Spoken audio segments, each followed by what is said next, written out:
In my previous video, I gave my opinions on the standard common arguments for the existence of God. As I said in that video, there won't be any to which the atheists have no response. And there won't be any atheist responses which theists won't have further responses to, and so on. That's just how it is with any of the big questions of philosophy. You have to go pretty deep before you encounter anything new to either side there. I could never cover every single one of those.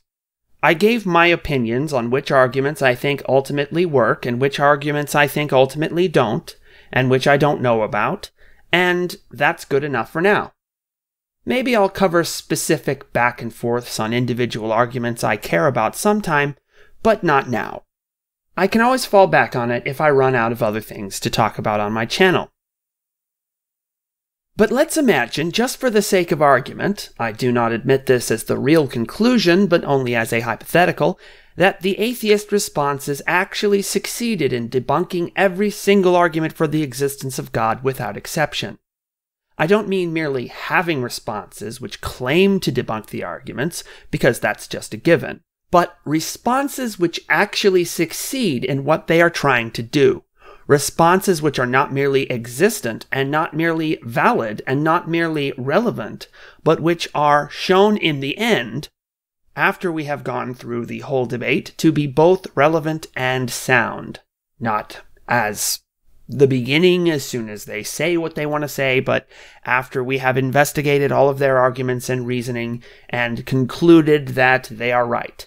This would show that atheism is very plausible, but it would not show that God does not exist. Atheism, defined as the belief that there are exactly 0 gods as discussed in my previous video, not the dishonest Richard Dawkins definition. The believer in that case could still say, I believe that God doesn't exist, even if I cannot defend this belief in a debate by philosophical arguments. And I must point out that there would be nothing particularly wrong with that. Ordinary people in daily life believe many things on a purely naturalistic level which they couldn't defend by philosophical arguments. In fact, the kind of belief which can't be justified by philosophical argument, but which is believed anyway, is far more common in human experience than those few things which can be proved by philosophers. For example, most people couldn't prove that they should trust their experiences and memory from abstract principles, but they trust those things anyway. One can't prove a great deal of one's memories, even of the very recent past, by physical evidence, and yet we tend to trust that we're remembering things right anyway, far more often than we actually are remembering things right. Belief in God could be said to belong in that same non-controversial epistemological category, and public policy could still be grounded on that belief, even in that case, as it was in the ancient world. Ancient societies, both Judeo-Christian and pagan, felt no need to refute every conceivable alternative view before getting on with the business of governing. Even in the United States Declaration of Independence, the existence of the Creator, who cannot be honestly claimed to be anyone other than God, is assumed to be self-evident. Without something more than merely refuting the arguments in favor of God's existence, there would still be no good reason to change to consider atheism the default position for society, as it never has been in the past, merely on the grounds that we couldn't demonstrate God's existence from common premises, on the hypothetical assumption that this was true. We could simply go on believing it anyway, even if we couldn't demonstrate it from common premises, as I think we can. But this non-philosophical theism won't be good enough for really hardcore atheists. Justifying their political program of removing traditional ethical monotheistic Western society and replacing it with their new atheistic society really would require a strong demonstration that God really does not exist, or at least that the sort of God which the ethical monotheist believes in must not exist. This sort of argument is what I mean when I refer to arguments against the existence of God. I do not mean counter-arguments against the arguments for the existence of God, because there would be too many of those to cover, but stand-alone arguments against the existence of God itself I can cover, at least most of them. I'm going to be doing atheists a favor here by compiling several of their main arguments into a convenient list, which is not seen nearly so often as lists of the common standard arguments in favor of God's existence.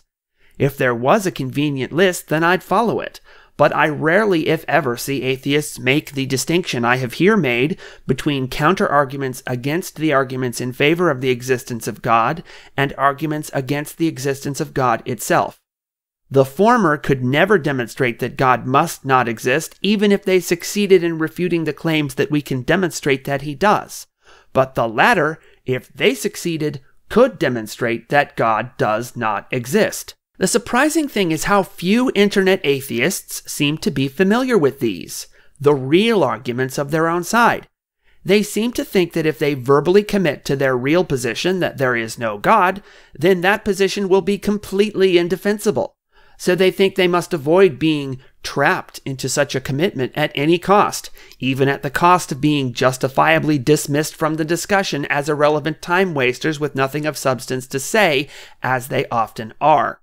In reality, despite the fact that I think that its adherents are fools, the position that there is no God has several major respectable arguments in favor of it, and although I obviously do not accept any of them since I am a believer in God myself, I recognize that several of them demand a response from theists just as much as I think the arguments for the existence of God demand a response from atheists, even the ones that I don't accept myself. The fact that they're too scared to say what they really think that there is no God, and defend it despite having these arguments to call upon, might show that deep down they know there is something wrong with their worldview. On the other hand, there is a solid logical reason for internet atheists to be wary of openly committing themselves to their real view that God does not exist, if you think about God from a certain abstract point of view. Because I'm sure they know it is very difficult, if not impossible, to prove the non-existence of things in general. No matter how far or how often we look, there will always remain the possibility, for most things, that they may exist outside of where we've been able to look. And if God was like most things, he could always hide just beyond the scope of our observations. In technical terms, the point I am making here is that inductive reasoning is only probabilistic. People used to reason from their observations that all the swans they had ever observed were white, that all swans must be white. This was even used in logic classes to demonstrate how inductive reasoning works. And it was all blown out of the water when the Australian black swan was discovered. I strongly suspect that some of the oddball animals which seem to break the normal rules, like the platypus and the Australian black swan, were created, meaning designed to come into existence, by God just to mess with people. So the idea there is that maybe God is like the black swan, something which defies probability and exists anyway.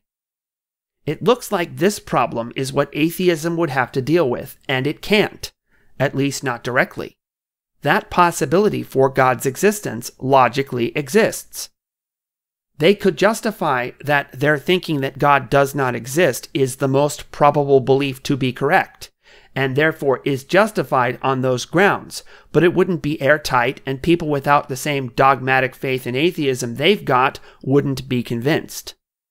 Atheists try to deal with this by showing that beliefs in other things, which are said to be in this same category of possible but unjustifiable, are absurd, like Russell's teapot, the invisible pink unicorn, and the flying spaghetti monster. It can be very effective rhetoric as mockery, but the bad news for them philosophically is that, yeah, any of those things logically could exist, as long as they do not entail a contradiction. And we really do have much better emotional, historical, moral, and political reasons to believe in God than to believe in those other things. If the flying spaghetti monster was cited as the source of our rights in the Declaration of Independence, and our whole society's moral justification for the state, together with our whole reason for thinking that the state is not absolutely morally supreme, so as to maintain a delicate balance between the mutually antagonistic political concerns of liberty and of security, was grounded in the proposition that the flying spaghetti monster is the ultimate source of moral authority, and therefore of both the authority of the government and of our rights, as is actually the case with God, then a revolution in thought which dethroned the flying spaghetti monster might be ill-advised on a practical political basis, no matter how absurd the idea is. Not everything demonstrably absurd in theory can be safely removed in practice once it has become our tradition and has a track record of working. This is why even if I believed we could disprove the existence of God in metaphysics, I'd still be wary of getting rid of the concept of God in politics, because that would be admitting to the politicians that no one will ever hold them accountable for their misdeeds. Those kinds of purely metaphysical arguments for atheism, which abstract away from the moral and socio-political context of belief in God in order to discredit belief in God, are impractical. I think that the deeper problem, beyond Chesterton's fence, look it up, for this sort of view, is that it is making a bad abstraction. It is not looking at the specific special properties of the idea of God. It is abstracting away the idea of God and trying to put in an X where God is, and then asking whether we'd treat any other X the same way, despite its having relevantly different properties. The answer, of course, would have to be that we'd only treat any other X the same way if the any other X actually was God and had God's exact same properties, or in other words, to reject this as an irrelevant abstraction which leaves out vital information. Abstraction is a useful means by which we can focus our attention on certain parts of a whole by excluding those parts which are not directly relevant to the part we want to focus on. The difference between a good abstraction and a bad abstraction is that a bad abstraction throws out important and valuable parts which we need to think about the issue clearly, and so shouldn't be throwing out. Many theists would claim that the idea of God is not just like any idea, and other ideas can't be substituted for it by abstraction, at least not just any other idea, because of special properties that the idea of God has. And if you call this special pleading, then you're right. That's exactly what it is, because the idea of God has a very strong claim to be a very special and unique case. It's pleading specially about a genuinely special case, not committing the fallacy of special pleading, just as making an ad hominem attack is not the same as committing the ad hominem fallacy. This is where the strong, deductive, philosophical arguments for real atheism come in. These do not try to prove God's non-existence by peeking behind every cloud to see whether there is a bearded man behind there, and concluding that there must not be any once we've peeked behind every cloud, because we can never peek behind every cloud.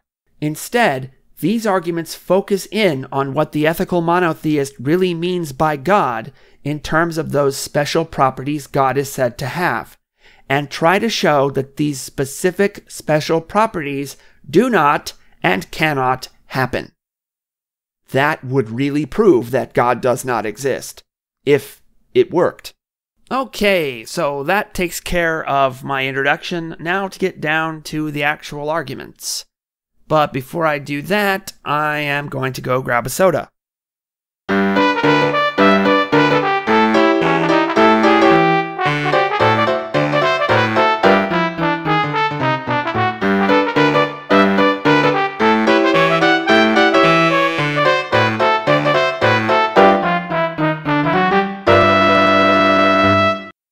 Okay, since I've got to refute all of these in regard to the specific God I believe in to show that this God's existence is at least possible, I can't just list them and vote like I did for the arguments in favor of God's existence.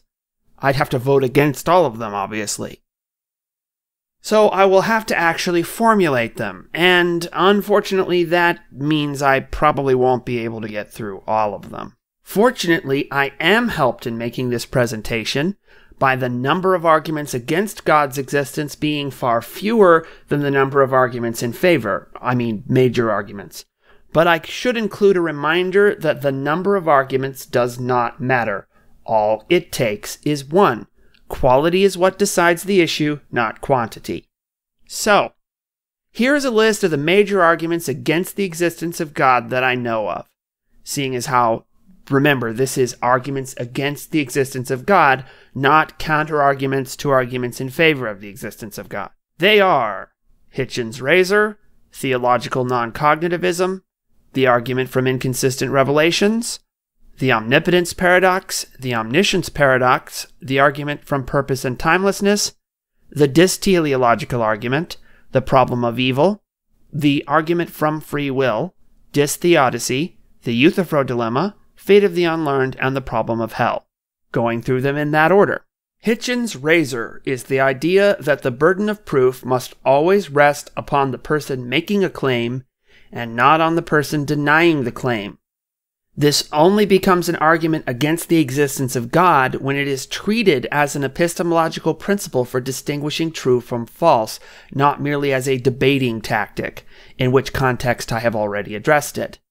As an epistemological principle, I would of course first apply this rule to itself, finding that it cannot satisfy its own criteria. Secondly, how it would apply seems to heavily depend on a subjective and often arbitrary judgment about which end of a question one chooses to define as being the claim. Looked at in another way, this razor would cut many questions in the opposite direction of where Hitchens and company might like. I do not think that Hitchen's razor is a valid epistemological principle universally. It can sort of apply usefully in some specific contexts, but not in all, because we all believe some things we can't prove, and one of those things would have to be the validity of Hitchen's razor itself, as an epistemological principle where it does apply, seeing as how it can't apply to itself and therefore does not apply universally. In regard to the question of the existence of God specifically, I have already addressed how it is clearly shown from their every action and statement that the so-called new atheists, such as Hitchens, really do think that God does not exist and are basing their actions on this assumption, which means that they are being dishonest when pretending that they do not have this belief. Since they do in fact have this belief, it follows that even by their own standards, they have the burden of proof on them just as much as theists have. Hitchens manages to make himself look good applying this idea in response to presuppositionalism, where I hold presuppositionalism in such low regard that I think it neither needs nor deserves an intellectual response. It is easy to make oneself look smart when confronted with that kind of deliberately formalized stupidity. And my response to Hitchen's razor also covers many other proposed epistemological standards of the atheists, such as logical positivism and Clifford's rule and so on and so forth. Any such standard must be able to apply first to itself. And by the way, the Christian epistemology of faith does not have this problem. It can easily apply to itself. You can accept an epistemology of faith on faith. But you can't justify an epistemology of empiricism empirically. It just doesn't work. Theological noncognitivism, aka the problem of religious language, claims that the term God is a categorically meaningless term. It seems to depend on an extreme epistemological view, such as logical positivism, which has been debunked by mainstream philosophy as thoroughly as any idea ever can be. And I really do mean mainstream philosophy, not theistic philosophy, because, again, it fails the first test. It cannot be successfully applied to itself. On the other hand, every lie depends for its power to deceive on having some kind of truth within it, without which it could not succeed in deceiving anyone. And the truth in this case is that the term God can be a bit slippery, so that we must be careful to avoid fallacies of ambiguity. But the senses in which God is referred to by the arguments for the existence of God that I accept, as discussed in my previous video, are each clearly meaningful. I would, of course, have to be open to the objection that I am committing a fallacy of four terms, or in other words, a fallacy of ambiguity, in any of the arguments for the existence of God that I accepted. But that would be the time to bring up God being an ambiguous term. You can't just out of the blue say God is meaningless, because people who refer to God pretty much do mean something when they refer to it. And atheists, when they refer to God, obviously do mean something. Not necessarily something real, that would be begging the question, but something meaningful. It certainly is something meaningful. The argument from inconsistent revelations claims that because different religions claim different revelations that contradict one another, it is prudent to reserve one's judgment and not really accept any of them. This idea is grounded in cultural relativism, which is nonsense. Its adherents do not accept such a view in matters of ethics and politics, so trying to apply it here is arbitrary special pleading. And that would be the fallacy of special pleading, not talking about a case that actually is in any way special. The Omnipotence Paradox is an idea that goes back to the Middle Ages and the 12th century. The most famous statement of it is in the question, can God make a rock so big he can't lift it?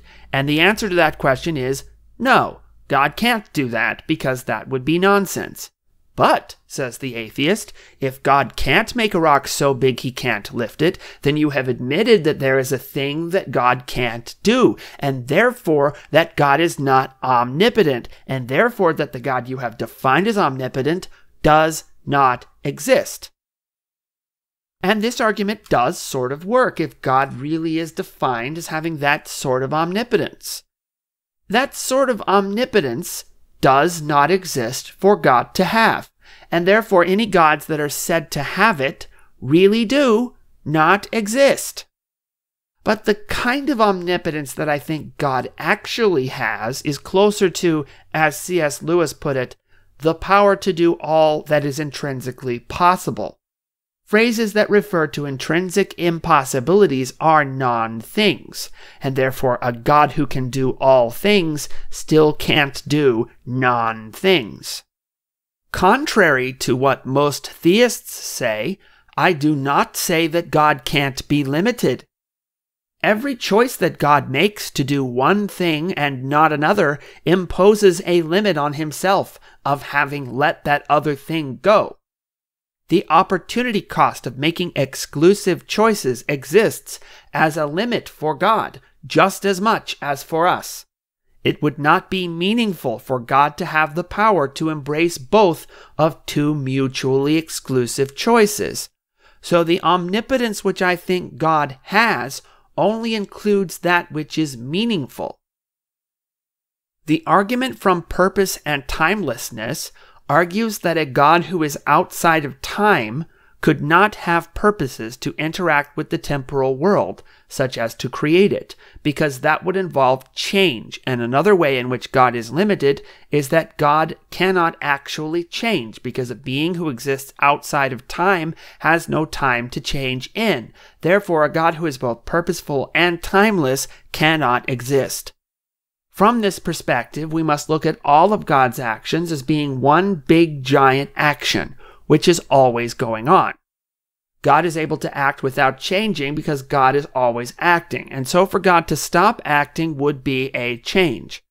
This unchanging action of God has different expressions across time only because we are viewing it from different perspectives as we move through time, so the change we perceive in it is solely a result of movement in our perspective, not a result of any change in what we are looking at.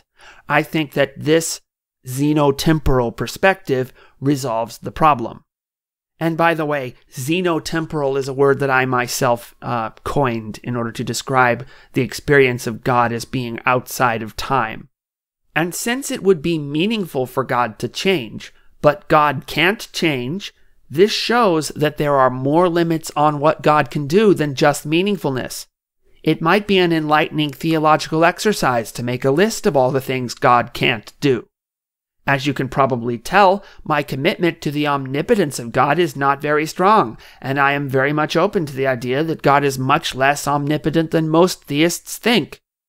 But I don't think this would show that God does not exist. None of the arguments for the existence of God that I accepted depend on God being omnipotent in any sense that I think God is not omnipotent as far as I can remember or tell. I would be, of course, very interested if anyone could point out any internal inconsistencies in my view along these lines. I would, of course, have to resolve them somehow. The Omniscience Paradox. How could a being who is all-knowing have the second-order knowledge to know that they are all-knowing? They'd need to have third-order knowledge to know that they are all-knowing. This seems to create an infinite regress, which may be conceptually impossible. My response to this is similar to how I respond to the Omnipotence Paradox, that I think God's omniscience is to know all only in the sense of knowing all that is knowable. If it really is absolutely unknowable, rather than only conditionally unknowable, then God cannot know it. The dysteleological argument, aka the argument from poor design, is the idea that the world shows a distinct lack of design, from which we can imply a lack of a designer.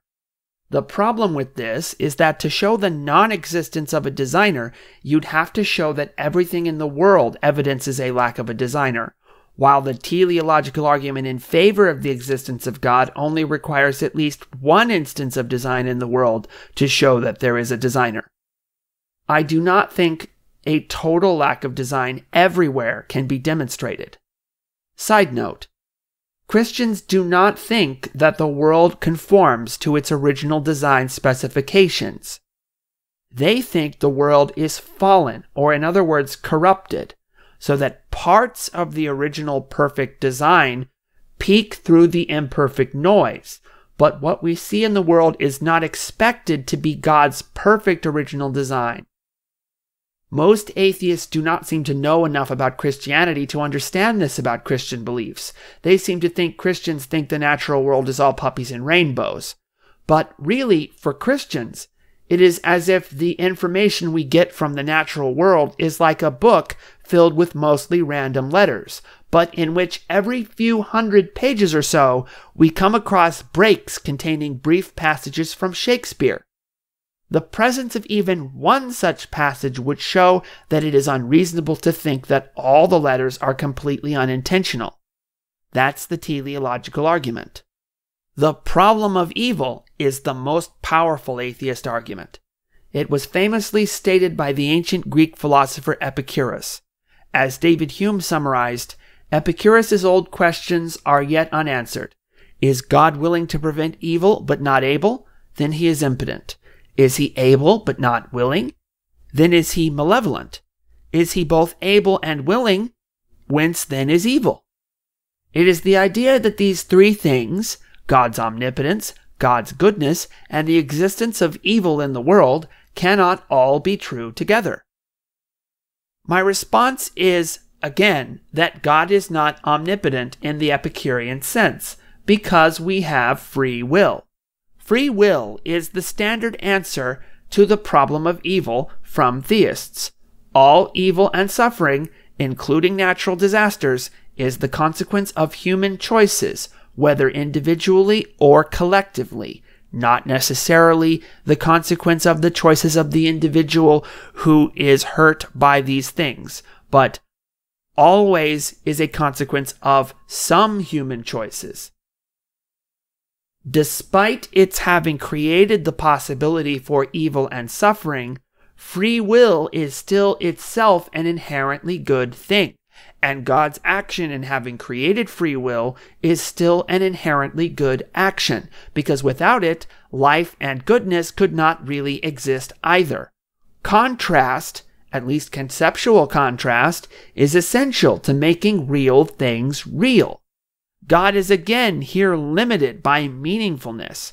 It would not be meaningful to create human persons without giving them free will, because they would ultimately not be persons without free will. The biblical prophet Isaiah goes out of his way to point out that God created evil. Look it up. I interpret this to mean that God created the possibility for evil, which was an inherently good thing to do. God does not create the actuality of evil. This brings us to the argument against the existence of God from free will, which is the idea that free will is incompatible with God's omnipotence, to which I respond once again that God is not omnipotent in this sense. The argument from foreknowledge is a hybrid of the argument from free will with the argument from purpose and timelessness. It assumes that we have free will, and then says that if God has foreknowledge of what we are going to do, then what we are going to do must be predetermined by God's foreknowledge of it. But if it is predetermined, then we do not have free will. And since we do have free will, God must not have foreknowledge, in which case a God who is defined as having foreknowledge must not exist. Now, I think that this is also handled by God having a Zeno-temporal perspective. God is outside of time. So he does not have foreknowledge because he doesn't exist before the action. God just has knowledge. As the Book of Mormon says, all is as one day with God, and time only is measured unto men. I think that pretty much solves this one. Dys-theodicy, the idea that God is a big fat meanie, would justify misotheism, the hatred of the gods, not atheism. Now, 3 more arguments in the category of the arguments covered in this video remain, which I have too many thoughts about to address in this video. Every time I've tried to write down my thoughts on each of these, it has just come out as too long to put in the same video with the rest of this stuff. So these are going to need their own videos. These are the euthyphro dilemma, the fate of the unlearned, and the problem of hell. Other than the problem of evil, I regard these as the most powerful atheist arguments.